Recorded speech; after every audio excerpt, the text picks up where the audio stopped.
AIIMS Delhi दोस्तों।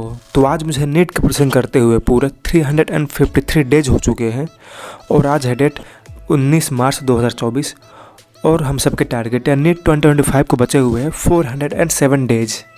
तो किसी जमाने में तो ये 750 दिन से भी ज़्यादा बाकी था, पर अभी बस 400 दिन ही बाकी हैं।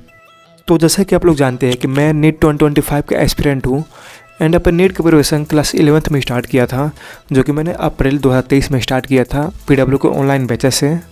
और उस समय मैं अपना ऑनलाइन ही करता था एंड स्कूल के लिए मैंने नॉन स्कूलिंग ले लिया था, जिससे कि मेरा टाइम पूरा बच रहा था।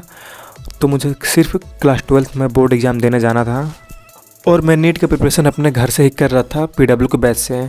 बट स्टार्टिंग में तो सही चला एंड लास्ट में जाकर वही हो रहा था, कंसिस्टेंसी नहीं बन पा रही थी एंड बहुत सारे बैकलॉग हो गए थे। पर अपनी गलतियों से ही इंसान सीखता है, तो फिर मेरा थोड़ा दिमाग चला और मैंने अपने पढ़ाई में ज़्यादा कंसिस्टेंसी मेंटेन करी। तो लगभग मैंने स्टार्टिंग के तो 4 से 5 मंथ 6 मंथ उतने अच्छे से नहीं जा पा रहे थे।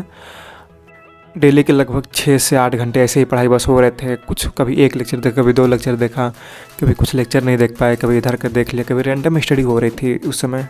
बट फिर सितंबर में थोड़ी सी अकल आई और सितंबर से मैंने अपने नीट के प्रिपरेशन बहुत ही अच्छे से स्टार्ट करा और अपना डेली का टारगेट बनाकर पढ़ाई कर रहा था कि आज मुझे ये कंप्लीट करना ही है, इतने दिन में ये चैप्टर कंप्लीट कर लेना है, इतने दिन में ये सब्जेक्ट कंप्लीट कर लेना है।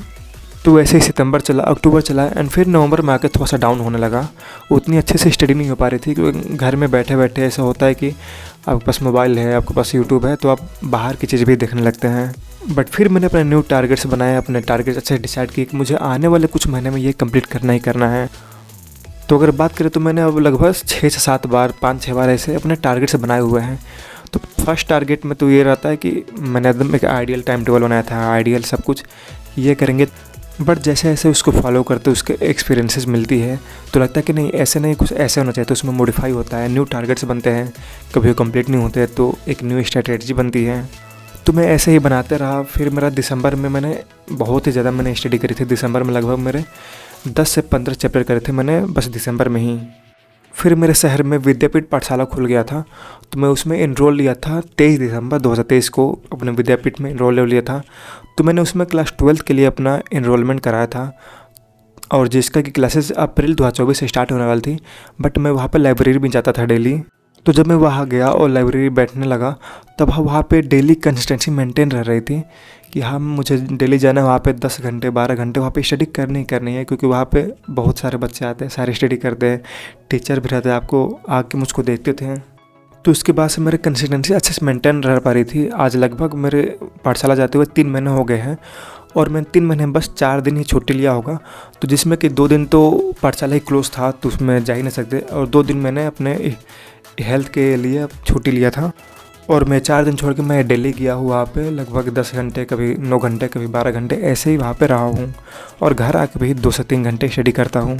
तो ये तो रही मेरी बात कि मैंने अपने कैसे कंसिस्टेंसी मेंटेन किया। शुरू में तो नहीं हो पा रहा था लेकिन बाद में धीरे धीरे करते करते हो गया।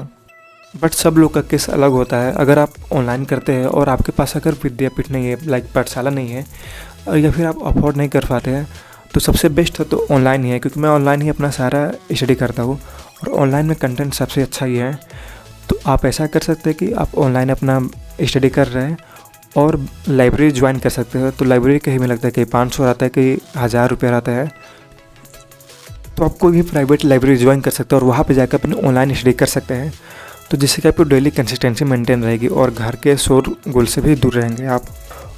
और अगर कोई खुद से स्टडी नहीं कर पा रहा है, लाइक घर पे बैठ के अपने खुद से स्टडी नहीं कर पाता, ऑनलाइन स्टडी नहीं हो पाती है, बहुत सारे डिस्ट्रैक्शन है, तो वो डेफिनेटली ऑफलाइन की तरफ जा सकता है, जिससे कि उसकी कंसिस्टेंसी मेंटेन रहे। अगर वो खुद से नहीं पढ़ पा रहा है तो ऑफलाइन जाएगा, तो वहाँ पे टीचर रहेंगे, बहुत सारे बच्चे रहेंगे, तो वहाँ पे उसको पढ़ना ही पड़ेगा।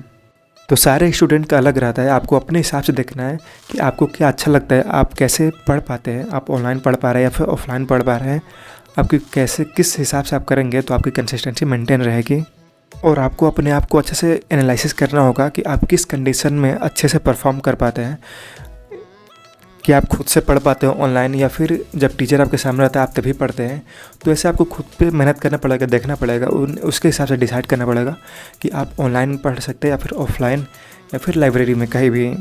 तो मेरा तो घर पे उतना अच्छा से नहीं हो पा रहा था, तो मैं अपने पाठशाला चला गया और वहाँ पे लाइब्रेरी कर रहा हूँ। तो आशा करता हूँ कि आपको कुछ समझ में आया होगा, कुछ अंडरस्टैंडिंग मिली होगी कि आपको क्या चूज़ करना है और कैसे क्या करना है। और अगर आप सोच रहे हैं विद्यापीठ ऑफलाइन में एडमिशन लेने का, तो आप जब जाएंगे अपने मोबाइल ऐप में विद्यापीठ का खोलेंगे और वहाँ से अपना जब रजिस्ट्रेशन करेंगे, तब आप मेरा कूपन कोड यूज़ कर सकते हैं, जो कि है 9838NSYE, सारा कैपिटल में रहेगा।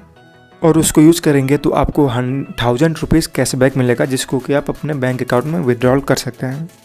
और अगर आप नीट के लिए बेस्ट मॉक टेस्ट पेपर सोच रहे हैं, जिसमें कि बहुत सारे टेस्ट पेपर हो, फुल टेस्ट पेपर हो एंड उसका सोल्यूशन भी अच्छे से हो, माइंड मैप मिल जाए, तो आप ये ओसवाल की तरफ से आने वाला NEET mock test paper buy कर सकते हैं।